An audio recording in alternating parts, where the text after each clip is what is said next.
अतस्तु पुण्डरीकाक्षः सहते निकटे स्थितः।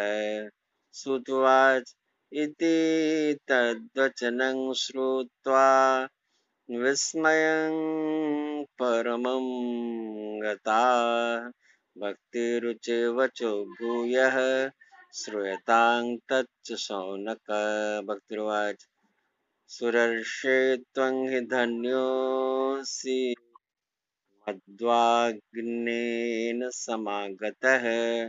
साधूनां दर्शनं लोके सर्वसिद्धिकरं परम्। जयति जयति मायां यस्य कायार्थवस्ते वचन रचनमेकं केवलं चाकलय्य। ध्रुवपदमपि यातो यत्कृपातो ध्रुवोऽन्यः। सकलकुशलपात्रं ब्रह्मपुत्रं नतास्मि। श्लोक संख्या 70 से श्लोक संख्या 80 के श्लोकों का भावार्थ इस प्रकार से है। इस समय लोगों के कुकर्म में यानी कलिकाल में लोगों के कुकर्म में प्रवृत्त होने के कारण सभी वस्तुओं का सार निकल गया है और पृथ्वी के सारे पदार्थ बीजहीन भूसी के समान हो गए हैं। ब्राह्मण केवल अन्न धनादि के लोभवश घर घर एवं जन जन को भागवत की कथा सुनाने लगे हैं, इसलिए कथा का सार चला गया। तीर्थों में नाना प्रकार के अत्यंत घोर कर्म करने वाले नास्तिक और नारकी पुरुष भी रहने लगे हैं, इसलिए तीर्थों का भी प्रभाव जाता रहा। जिनका चित्त निरंतर काम क्रोध महान लोभ और तृष्णा से तपता रहता है, वे भी तपस्या का ढोंग करने लगे हैं, इसलिए तप का सार भी निकल गया। मन पर काबू न होने के कारण तथा लोभ दंभ और पाखंड का आश्रय लेने के कारण एवं शास्त्र का अभ्यास न करने के से ध्यान योग का फल भी मिट गया। पंडितों की यह दशा है कि वे अपनी स्त्रियों के साथ भैंसों की तरह रमण करते हैं। उनमें संतान पैदा करने की कुशलता तो पाई जाती है, किंतु मुक्ति साधन में वे सर्वथा कुशल ही हैं। संप्रदायानुसार प्राप्त हुई वैष्णवता भी कहीं देखने में नहीं आती। इस तरह जगह जगह सभी वस्तुओं का सार तत्व निकल गया है। यह तो इस युग का स्वभाव ही है, इसमें किसी का दोष नहीं है। इसी से पुंडरीकाक्ष भगवान बहुत समीप रहते हुए भी यह सब कुछ सह रहे हैं।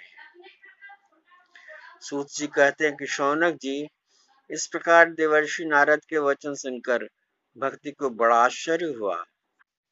कहा सो सुनिए।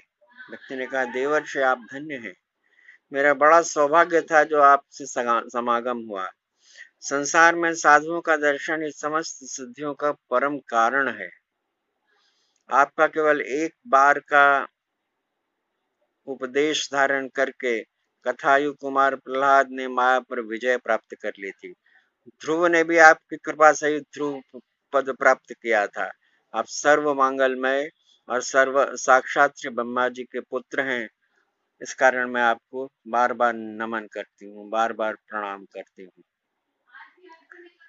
तो श्लोक संख्या 70 से 80 तक का भावार्थ इस प्रकार है। भागवत की कथा जीवन में सर्वत्र संपदा संपत्ति और आनंद प्रदान करने वाली कथा है। इसका संक्षिप्त कथा प्रत्येक दिन सुना करिए, इससे आपके जीवन में सब कुछ जो आप चाहते हैं, भौतिक से लेके आध्यात्मिक, तमाम भौतिक से लेके आध्यात्मिक सब तरह की सुख सुविधा से आप संपन्न हो जाएंगे। इस कथा को सुनने के साथ ही बेल आइकन को भी दबा दीजिए और शेयर इस कथा को कर दीजिए, जिससे ज़्यादा से ज़्यादा लोग सुन सकें। आप भी पुण्य के भागी बने, सुनने वाले भी पुण्य के भागी बने। और सब्सक्राइब करना अगर आपने नहीं किया है तो सब्सक्राइब करना न भूलें, जिससे ज़्यादा से ज़्यादा लोगों तक ये कथा पहुंच सके और सबका कल्याण हो। आइए भगवत नाम संकीर्तन कर लेते हैं। ओम नमो भगवते वासुदेवाय।